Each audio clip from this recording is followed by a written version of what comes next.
सर्वधर्मस्थापकस्त्वं सर्वधर्मस्वरूपकः आचार्याणां महाचार्यो रामकृष्णाय ते नमः। यथाग्निर्दाहिका शक्ति रामकृष्ण स्थिता हेया सर्वविद्यास्वरूपां तां शारदां प्रणमाम्यहम्। परतत्त्वे सदा लीनो रामकृष्ण समाज्ञया यो धर्मस्थापनरतो वीरेशं तं नमाम्यहम्। वीरेशं तं नमाम्यहम्। भगवान रामकृष्ण देव जगत जननी माँ शारदा जी और स्वामी जी को प्रणाम अर्पित करता हूँ। मेरे गुरुदेव पूज्य स्वामी भूतेशानंद जी महाराज को मेरा प्रणाम। कल 9 तारीख को भगवान श्री रामकृष्ण देव के लीला पार्षद पूजनीय स्वामी प्रेमानंद जी महाराज का जन्मदिन है, उनको प्रणाम अर्पित करता हूँ। आज उनके संबंध में थोड़ी सी हम चर्चा करेंगे और आप सभी को प्रणाम है। एक भजन हम गाएंगे अभी। ये रामकृष्ण संघ का भजन है जिसमें ठाकुर के सारे जो डिसाइपल्स हैं, सारे सन्यासी एवं कुछ गृहस्थ इम्पोर्टेंट डिसाइपल्स शिष्य, उनका जो अंतरंग शिष्य थे उन्हीं के बारे में थोड़ा है ये। मैं उसको गाता हूँ अभी। जय जय राम कृष्ण भुवन मंगल, जय जय राम कृष्ण भुवन मंगल, जय माता श्यामा सुता अति निरमल, जय जय राम कृष्ण भुवन मंगल, जय विवेक आनंद परम दयाल, प्रभुरमानस सुत जय श्री राखाल, जय जय राम कृष्ण भुवन मंगल, जय प्रेमानंद प्रेम मय कलेवर, जय शिवानंद जय लीला सहचर, योगी योगानंद जय नित्य निरंजन, जय शशि गुरुपदे गत तनुमन, जय जय राम कृष्ण भुवन मंगल, सेवा पर योगी वर अद्भुत आनंद, अभेद आनंद जय गत मोहबंध, योगरत त्याग व्रत तुरीयाख्यात, शरत सुधीर शांत जेन गणनाथ, जय जय राम कृष्ण भुवन मंगल,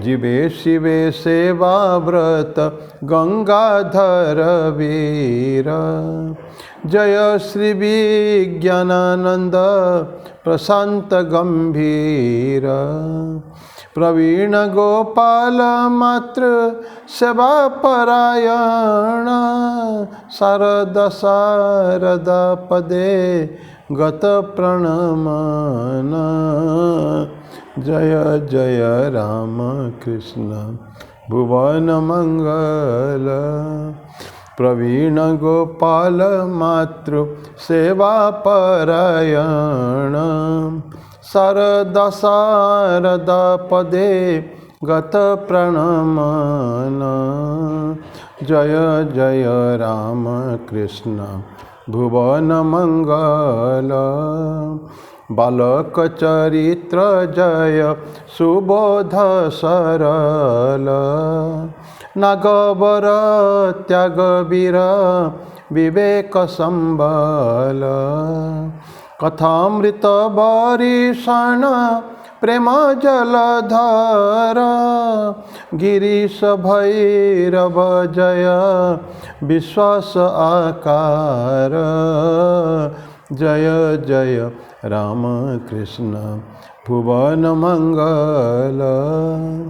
राम कृष्ण दास दास जय सबाकार। राम कृष्ण लीला स्थान जय बारंबार। राम कृष्ण नाम जय श्रवण मंगल। भक्त वांछित जय चरण कमल। जय जय राम कृष्ण भुवन मंगल।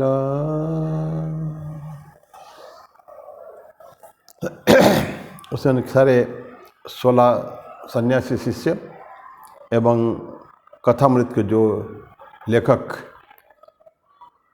मास्टर महाशय उनका और नाग महाशय, साधु नाग महाशय उनके बारे में भी है, और गिरीश चंद्र घोष उनके बारे में है। इस तरह की 16 सन्यासी शिष्य प्लस बाकी 3-4 जो गृहस्थ भक्त जो काफ़ी महत्वपूर्ण जो है उनके बारे में जो चर्चा है, यह हमने अभी भजन गाया। लिखा स्वामी प्रेमानंद जी महाराज, माँ के शिष्य थे वो स्वामी प्रेमानंद जी। अभी थोड़े से ऐसे तो जन्मदिन कल है। स्वामी प्रेमानंद महाराज जो ठाकुर के बहुत बड़े बने अच्छे भक्त थे और बहुत लंबे समय से उनका परिचय था ठाकुर से, उनके बारे में थोड़ा चर्चा करेंगे। 9 तारीख को कल उनका जन्मदिन है, सोमवार को। ठाकुर के 16 शिष्य जितने थे सभी all were unique. Swami ji कहते थे, स्वामी विवेकानंद, कि our Gurudev was unique and all his disciples are also unique. विभिन्न टेम्परामेंट, ऑल द पीपल, कोई एक जैसा नहीं थे, अलग अलग सभी थे, लेकिन ठाकुर अद्भुत है, सभी को अपने अपने टेम्परामेंट के हिसाब से उन्होंने ट्रेनिंग दिया है उन्होंने, और सब के सब महापुरुष सभी ब्रह्मज्ञानी हो गए हैं। तो अब प्रेमानंद जी के जीवनी का करेंगे। हुगली जिला में एक ग्राम है आंटपुर। आंटपुर बड़ा महत्व रखता है, थोड़ा चर्चा बाद में करेंगे क्यों। आंटपुर ग्राम में तारा प्रसन्न घोष एवं उनकी माँ का नाम मातंगिनी देवी था, प्रेमानंद जी महाराज का। तो उनके जन्म वही हुआ था 1861 में। 3 भाई थे और 1 बहन थी, और उनका परिवार ही रामकृष्ण से पहले परिचित थे। इससे पहले कि प्रेमानंद महाराज आए, उससे पहले बाबूराम महाराज की जो बहनोई माने बहन थी उनके कृष्ण भाविनी। 3 भाई, शांतिराम, तुलसीराम, बाबूराम। बाबूराम सबसे छोटे थे, जो प्रेमानंद महाराज उनका नाम था, प्री मोनास्टिक नाम बाबूराम, और उनका बहन थी कृष्ण भाविनी। उनका विवाह हुआ था बलराम बोस जी। बलराम बोस जो ठाकुर के बहुत ही महत्वपूर्ण भक्त थे। ऐसा कहा था कि बलराम बोस का जो मकान वो था उन लोगों का, सभी का पूरा ठाकुर एवं उनका सन्यासी शिष्यों का बैठक खाना माने घर था जैसा, कोई फर्क नहीं था उनका। इतनी बार ठाकुर अनंत बार बहुत बार गए हैं उनके घर में। तो उनकी पत्नी थी कृष्ण भाविनी। तो उस सूत्र में इससे पहले कि बाबूराम ठाकुर के पास आते तो, लेकिन उनका परिचय उनका पारिवारिक था उनका पहले से ही, बलराम बोस के थ्रू। बलराम बोस ठाकुर के बड़ा इम्पोर्टेंट डिसाइपल थे, और ये सब तो बाबूराम महाराज से पहले आना जाना था। और इतना सरल थे बाबूराम, इतने अच्छे व्यक्ति थे, सो प्योर। ठाकुर बोलते थे कि हड्डी हड्डी से बाबूराम प्योर है, पवित्र है। तो एक बार की बात है, मैं केवल इम्पोर्टेंट बातें केवल कह रहा हूँ। ठाकुर के पास कैसे आना हुआ था, उन्हीं के थ्रू, बहन के थ्रू, मैंने बहनों के थ्रू हुआ था। तो एक दिन उनके जो मास्टर महाशय जो थे, जिन्होंने बलराम या अपने ठाकुर के वचनामृत अमृत वाणी को लिपिबद्ध किया था, एवं जो अभी रामकृष्ण वचनामृत के नाम से प्रसिद्ध है, उनके लेखाकार, तो वो भी बाबूराम से परिचित थे, बाबूराम महाराज से परिचित थे। तो ठाकुर एक बार कहते हैं कि देखो, मेरी तो प्रकृति ऐसी हो गई, मेरा अक्सर तो ऊपर बने वो बेहोशी की स्थिति में रहता हूँ उन्मत्त अवस्था में। उस समय में मेरे को एक कोई शुद्ध सत्व बालक अगर मिल जाए तो ठीक रहेगा।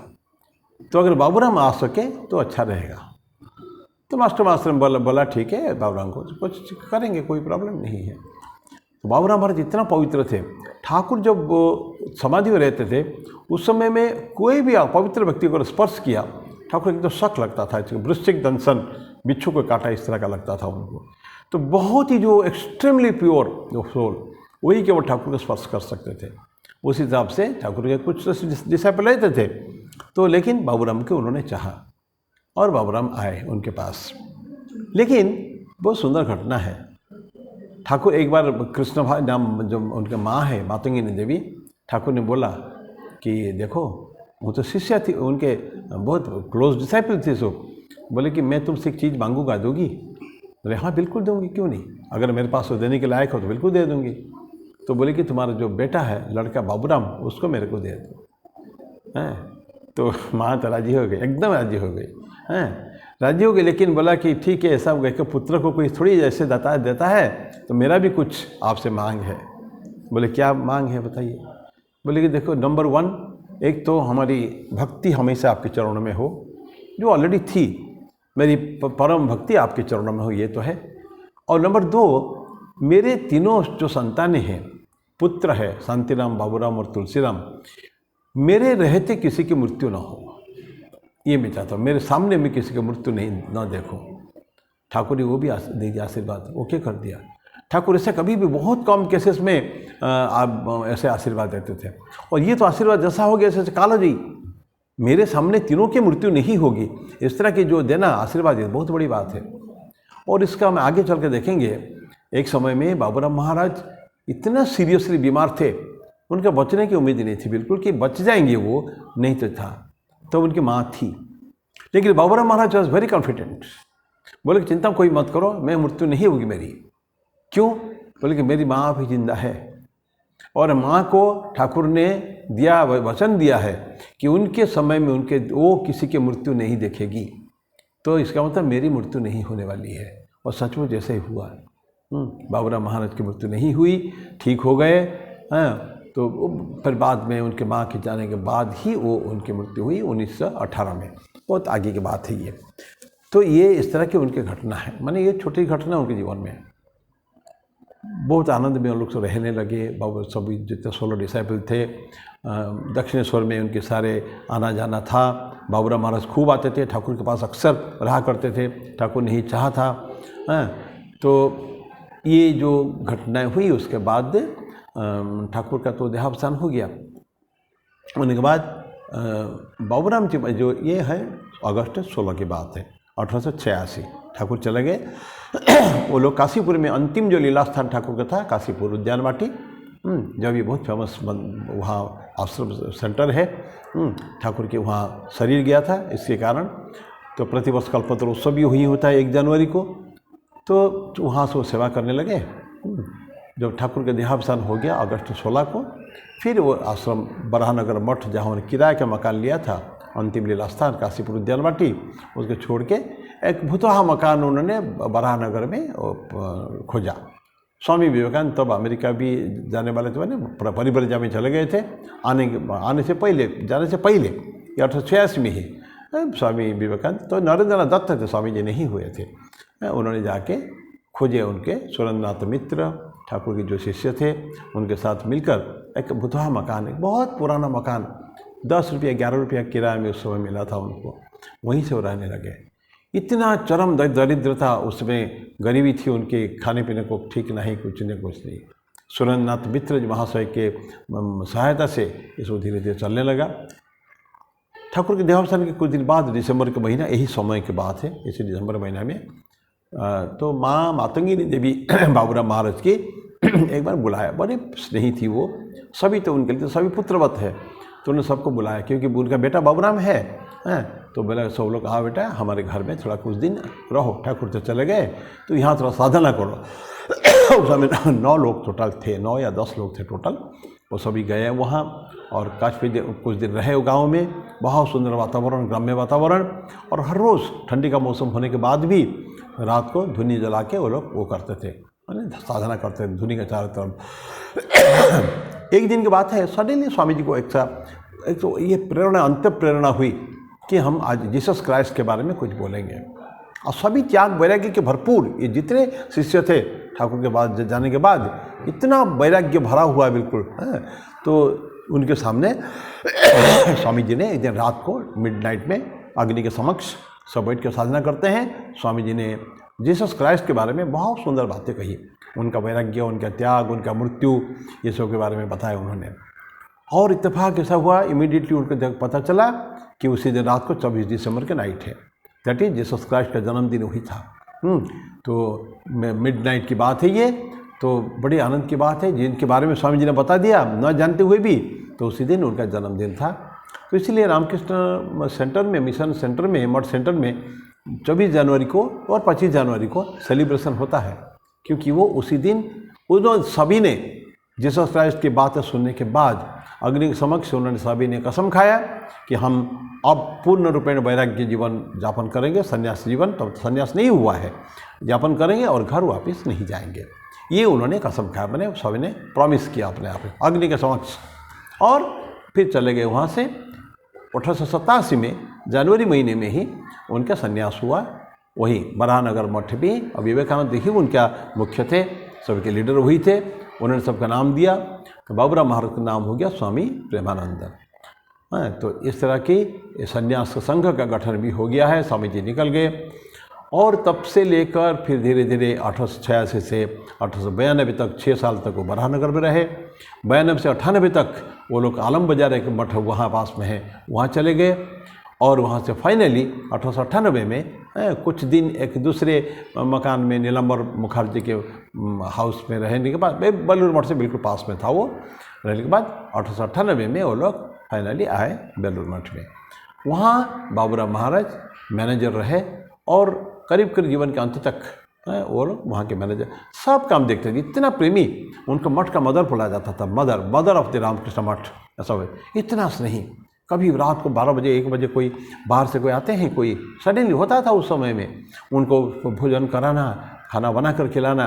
और कई आके कोई सो गया है मान लीजिए, बिना किसी को बोले, देखता है कि मच्छर लग रहा है तो उसको कुछ कपड़ा डांग देना, ढाक देना, मच्छरदानी लगा देना, यही उनका काम था। और पूजा का काम भी देखते थे, पुजारी कोई और थे, लेकिन रामकृष्ण के साथ उनका इतनी माने घनिष्ठता एवं divine presence, they all of them used to see Ramakrishna as a divine person, divine, तो ईश्वर थे ही उनके लिए, इष्ट निष्ठा तो थी। तो उस समय कभी कभी देखते हैं बाबूराम महाराज ठाकुर को देख पाते थे, ठाकुर उनको कुछ बोल रहे हैं, कहीं भी जाते तो परमिशन लेके जाते थे। और उनकी इतना निष्ठा थी, मैं खाली एक दो छोटी छोटी घटना सुनाऊंगा, समय नहीं आज, लेकिन कुछ मोटी मोटी बातें उनका, जो डेडिकेशन, सर्विस, सेवा भाव ठाकुर के प्रति उनका, वो तो सब देखते थे। चारों तरफ पुजारी कोई और था। एक दिन देखते हैं कि झाड़ू लगा हुआ है, एक छोटी सी तिनका, छोटी सी झाड़ू, जो फुल झाड़ू लगाते हैं ना, छोटा सा तिनका पड़ा हुआ साइड में। बाबूराम महाराज उसको बुलाए, जो झाड़ू लगाया था, देखो ठाकुर यहाँ चलते हैं रात को, ठाकुर वहाँ स्वामी जी का घर है ये, वो लोग चलते हैं, और ठाकुर का पाँव इतना नरम था, कोई छोटा सा टच कर देते खून बह सकता था उनका। तो बड़ा सावधानी रहे ना, इस तरह की कभी भी बहुत सावधानी, कहीं तिनका भी न रहे, कहीं धूल न रहे, ये बात है। देन रास्ते में चलते थे, बगीचा में चलते, बगीचा बहुत डेवलप नहीं हुआ था, गुलाब की पेड़ लगे हुए थे सब रास्ते किनारे। बाबूराम महाराज बोलते थे, देखो बाली को, ये इसको काट के रखना, कभी भी रास्ते के ऊपर ये कांटा डालिए ना आ जाए, क्योंकि ठाकुर बड़ा नरम है और उनका धोती कभी कांटा में ना लग जाए, कभी गुलाब के कांटे में। ये उनका जो भावनाएं हैं। और एक बार की बहुत सुंदर घटना है, सी दे कुड सेंस, हम लोगों का माने रामकृष्ण मिशन से हम लोग उसको सीखे भी हैं।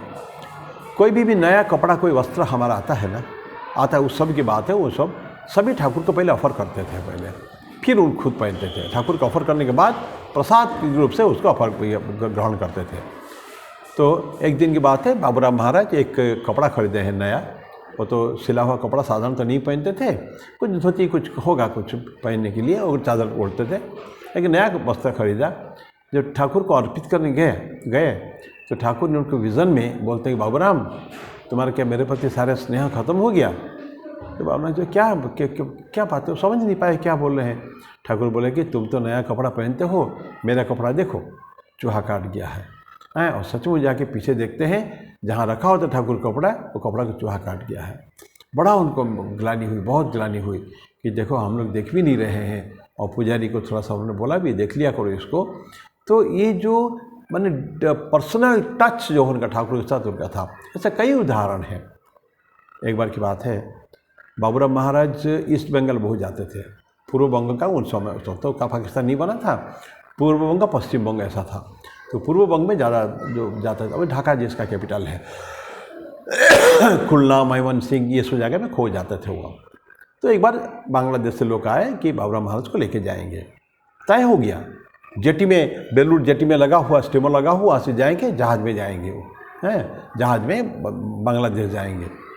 जो परमिशन लेने ठाकुर के पास गए, ठाकुर ने मना कर दिया, तुम नहीं जाओगे आज। तो फिर तब ख़त्म हो गया। बहुत मिन्नत की वो लोग जो बांग्लादेश से आए थे, लेकिन बोले नहीं, ठाकुर का मना हो गया, मैं नहीं जाऊंगा। और देखिए संयोग, वो जो जहाज़ में जाने वाले थे, उस जहाज़ जाके आगे जाके डूब गया है, तो एक्सीडेंट हो गया है। तो इस हिसाब से बाबूराम महाराज बच गए। लेकिन ये तो केवल छोटी छोटी घटनाएं मात्र है। तो ऐसा ये सब जो माने उनका जो divine presence of Ramakrishna they used to see always. और बाकी उनका सेवा भाव तो बहुत है, घटनाएं अनेक है, उसका चर्चा करेंगे तो घंटों बीत जाएगा। इतना बड़े बड़े कहानियाँ उनको है, मैनेजर है मठ के, और बहुत सेवा की और काफ़ी लोगों को इंस्पायर किया। विशेषकर जो बंगाल वेस्ट बंगाल में जाते थे, काफ़ी लोगों को इंस्पायर किया। और ठाकुर का तो वहाँ उस समय, आज ना मुसलमान हिंदू ये सब लड़ाई हो रही है, उस समय इतनी थी नहीं, बहुत कम था उस समय में। तो मुसलमान लोग भी ठाकुर के वहाँ आते थे। और बल्कि ये तो है कि उस समय, एक समय में हिंदू कम्युनिटी ने तय किया मुसलमानों से, हम लोग ठाकुर के सेलिब्रेशन में कुछ चंदा नहीं लेंगे। उस समय इत्तेफाक से बाबूराम महाराज पहुँचे थे। तो सारे मुसलमान जो वहाँ के लीडर थे आके बोले कि महाराज हम क्या अलग, आपने हमको अलग कर दिया। बोलो क्यों, क्या हुआ? नहीं, इन लोगों ने बोलते हैं कि हमसे पैसा नहीं लेंगे, इससे चंदा नहीं लेंगे, सेलिब्रेशन में हम लोग भाग नहीं ले पा रहे हैं। तो रामकृष्ण देव हमारे लिए भी तो पीर है, हमारे लिए भी तो जैसे हमारे लिए अल्लाह है, इसी तरह का ये भी हमारे लिए है। तो फाइनल में बात हुई कि सब ठीक है लेंगे। फिर उनसे लिया गया चंदा से कंट्रीब्यूशंस, फिर सेलिब्रेशन में आते थे बराबर। तो ऐसा करके फाइनली, अच्छा वो तो जाते थे, कहीं नहीं भी कोई बुलाते हैं तो भक्त जाते थे। और सभी तो पवित्र, अन्न जहाँ भी खाएंगे ठाकुर का अर्पित करके खाने का है। लेकिन एक बार किसी की जगह गए थे वो, और वो जो व्यक्ति था दूषित भोजन ठीक से नहीं कराया। बाबूराम महाराज उसके कारण वो बोल तो दिया, नीच जाति के थे वो तो, लेकिन बोला कि मैं खाऊंगा, आपके घर में प्रसाद पाऊंगा। तो बाकी लेकिन भक्तों को मना कर दिया, उनके साथ जो गए थे मना कर दिया, तुम लोग यहाँ प्रसाद मत पाओ, मैंने क्यों कमिट किया है तो मैं प्रसाद पाऊंगा। ऐसा करके वो प्रसाद पाए। लेकिन बाद में कहते हैं उसी से ही उनको बड़ी तकलीफ कष्ट होने लगा। फिर काला अजर हो गया उनको। फिर उनको लेके गए, कुछ दिन देवघर में रखे उनको। बिहार में, झारखंड में जो देवघर है, बहुत बड़ा सेंटर हम लोगों का रामकृष्ण मठ का है, वहाँ का के कुछ दिन रहे। फिर बाद में चले आए बेलूर मठ में, और 1918 में उनका जुलाई महीना में उनका डेथ हो गया है। इस तरह की अत्यंत संक्षेप में थोड़ी भी उनके जीवन के समय चर्चा की। एक महान जीवन है उनका। तो मैं आज यहीं विराम देता हूँ उसको, क्योंकि कल उनका जन्मदिन है। मैंने सोचा कि कुछ थोड़ी सी आपके सामने उनके बारे में बोला जाए। तो स्वामी प्रेमानंद जी का ये 1861 से लेके 1918 57 साल 56-57 साल का जीवन उनका है। तो मैं यहीं वाणी को विराम दूँ। आगे थोड़ा सा हम लोग बात करेंगे भगवद गीता का थोड़ा सा। उस दिन वी एंटर्ड, अभी हम लोग 18 अध्याय मोक्ष संन्यास योग में है। अभी मोक्ष संन्यास योग भी 36वां श्लोक उस दिन एंटर किए थे। सुख, अभी हम लोग ध्रुति विभिन्न प्रकार, सात्विक, राजसिक, तामसिक, बुद्धि, ध्रुति, ये सब हम लोग पढ़ चुके हैं ऑलरेडी। अब हम जाएंगे सुख के ऊपर। 3 प्रकार सुख है, सात्विक सुख, राजसिक सुख, तामसिक सुख। और सत्व, रजस, तमस में जो डिफरेंस है, जो फ़र्क है, तफात है, वो ऑलरेडी हम अनेक बात चर्चा कर चुके हैं। तमस सबसे नीचा स्टेट है, आलस्य, उसका बिल्कुल almost like a dead body, मृत शरीर जैसा, उनका कोई काम दाम कुछ करना नहीं है। तो ये हो गया तमसिक स्टेट। सोए रहना, स्लम्बरिंग। स्वामी जी बोलते हैं कि we have been slumbering since centuries, सैकड़ों साल से हम लोग सोते रहते हैं। अब जागो, उठो, जागो और लक्ष्य प्राप्ति तक रुको मत। स्वामी जी जो बोलते हैं जागना है उनको। हम सोए हुए हैं बिल्कुल, ऐसा नहीं, आंखें खुली हुई है। इसे स्वामी जी क्या बोलते हैं, उठो और जागो। पहले खड़ा हो जाओ, फिर तो जागो। कहाँ से? नींद से आदमी पहले जागता है फिर उठता है। तो होना चाहिए था जागो और उठो, लेकिन स्वामी जी ऐसा नहीं बोलते हैं। तुम जागे हुए हैं लेकिन उठ नहीं रहे, स्लीपिंग, स्लम्बरिंग, तो उठो और जागो। तो उठने की बात है, उठो। तो ये है तमस। तमस तेज से स्वामी जी रजस बोलते हैं। जब उठेंगे तो क्रियाशील हो जाएंगे, कर्म में हम लग जाएंगे, कर्मवीर बनने का कोशिश करेंगे। तो उस समय में हो सकता है, और उसमें एक बार रजस आ गया ना तो स्ट्रेंथ, स्पिरिट, एक्टिविटी ये सो रहेगी। देन करते करते हमको धीरे धीरे पता लगेगा कि कुछ कर्म हमसे गलत भी हो जाते हैं। अच्छे का फल अच्छा होता है, बुरे का फल बुरा होता है। तो कुछ कर्म हमसे शायद गलत हो जाते हैं। तो बाय अंडरस्टैंडिंग उसको ठीक ठीक जहन में आ जाए कि ये गलती है, उसको सुधारते हुए धीरे धीरे रजस से सत्य में प्रवेश इंसान करता है। सत्य मतलब ऑल गुड क्वालिटीज़, उसमें कुछ गलत चीज़ें कुछ है ही नहीं, सब अच्छे अवस्था है। तो that is the highest quality सत्य। ये तो रजस तमस सत्य में सत्य सबसे बड़ा है, अच्छा है। लेकिन सत्य को भी ट्रांसेंड करना पड़ेगा, we have to go beyond satya also. सत्य को छोड़कर जाना पड़ेगा, जिसको कहते हैं निस्त्रैगुण्य। भगवान कृष्ण गीता में कहते हैं त्रैगुण्य विषया वेदा निस्त्रैगुण्य भवार्जुन। हे अर्जुन, अभी सारे जो संसार है पूरा त्रिगुणात्मिका है, इंसान भी त्रिगुणात्मिका है। तुम्हें गुण से ऊपर उठो, त्रिगुणात्मिका बन जाओ तुम। तो ये है गुण का डायनेमिक्स है। तो सत्व को, लेकिन वो तो अलग बहुत हाई क्वालिटी है, लेकिन सत्व गुण माना जाता है सबसे अच्छा है।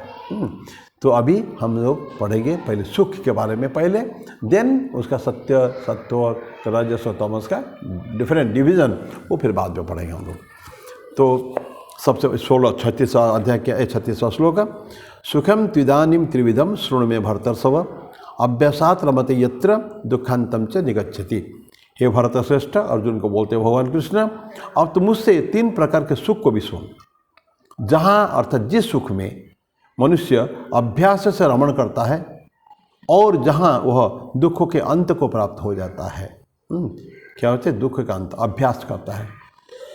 किस चीज़ की? हम यही कह सकते हैं कि रजस से छोड़ चुका है तो बुराई को छोड़ देना है completely, to be established completely in सत्वगुण।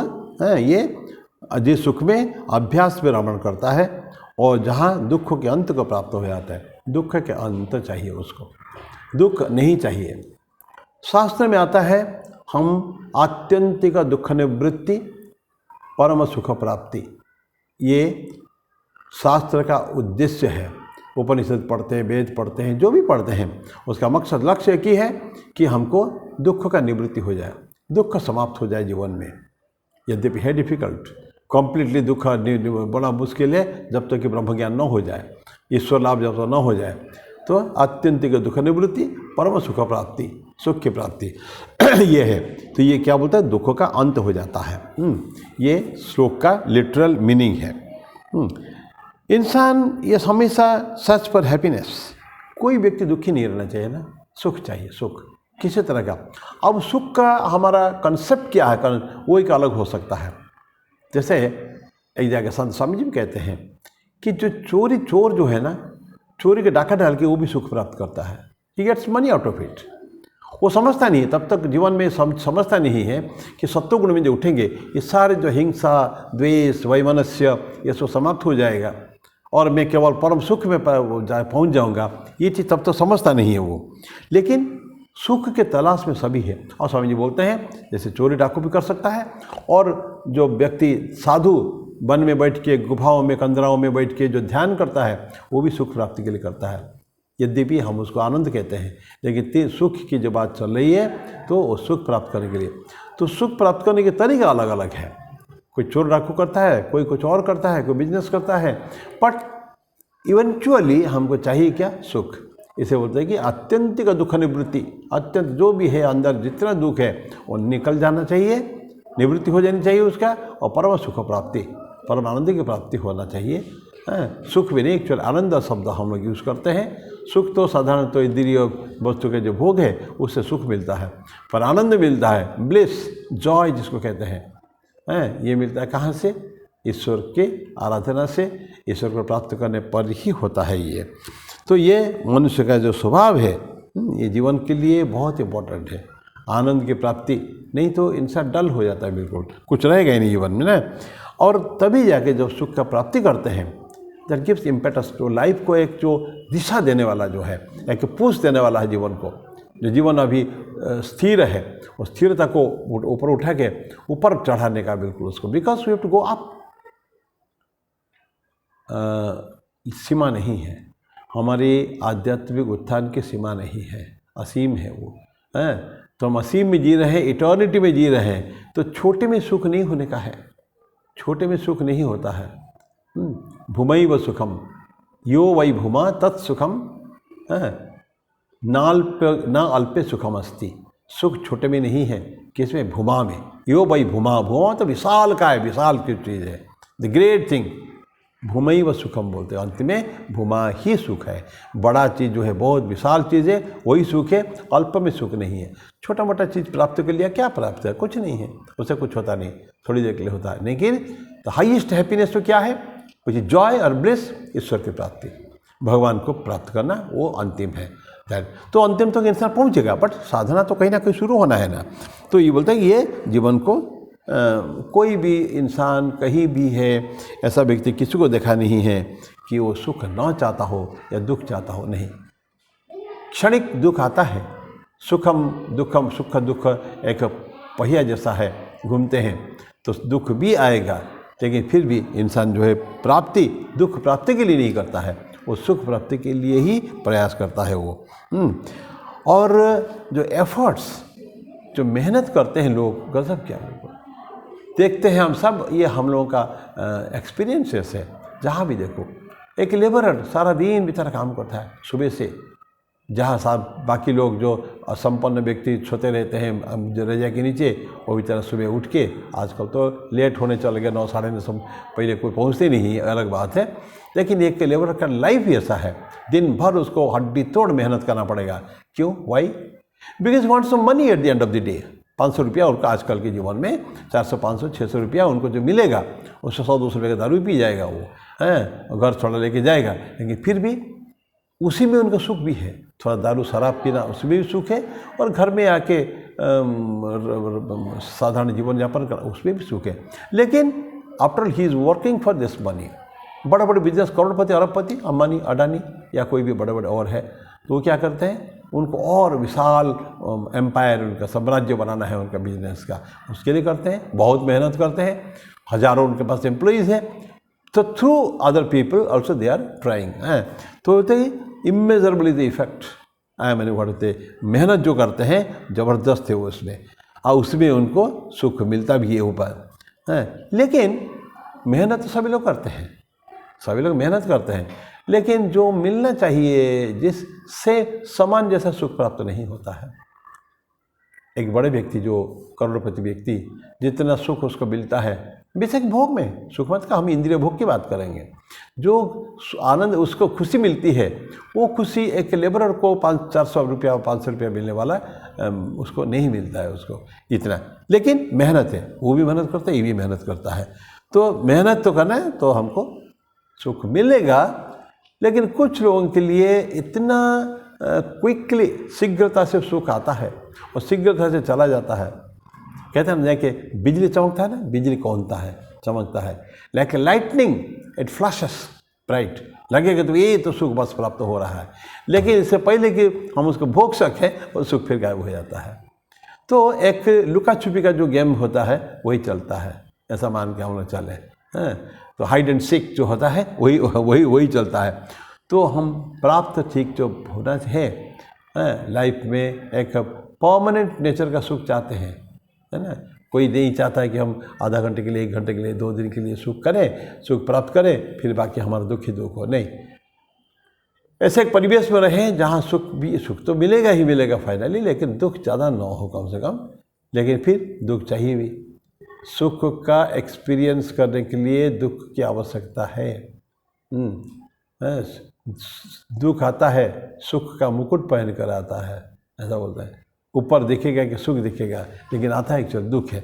तो ये दुख सुख का जो खेल वो चलता है, तो बोलते हैं मैं क्या बताया कि लाइक लाइटनिंग वो आता है और फटक से डिसअपीयर हो जाता है, हमको पता ही नहीं चलता है।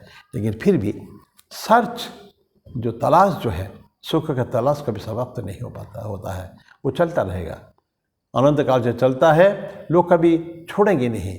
ठीक है, इस बार सक्सेस नहीं मिला ना, सफलता नहीं मिली, हाथ नहीं लगा, तो अब आगे बार फिर होगा। खानदानी किसान होते हैं ना, ठाकुर बोलते हैं खानदानी किसान, तो कभी भी खेती में अगर बरसात नहीं हुई, अकाल पड़ गया तो भी छोड़ते नहीं हैं, क्योंकि वो उनका पेशा है, सैकड़ों साल से वही करते आ रहे हैं। लेकिन साधारण जो किसानी करेगा निकलेगा, मैं खेती करूँगा, एक साल अगर सक्सेसफुल नहीं रहा, फेलियर हो गया, तो छोड़ के भाग जाता है वो। तो अगर इसलिए हमको जाके कमिटमेंट, डेडिकेशन चाहिए कि मैं ये लेता हूँ, उसको करूँगा मैं। तो बिल्कुल वो डिसअपीयर हो जाता है, सामने सुख निकल जाता है, तब भी ये छोड़ता नहीं कभी, नॉन स्टॉपेबल है वो कभी वो कंटिन्यूसली करता रहता है कि हमको कुछ ना कुछ मिलेगा। तो मैं अभी यहीं समाप्त करता हूँ।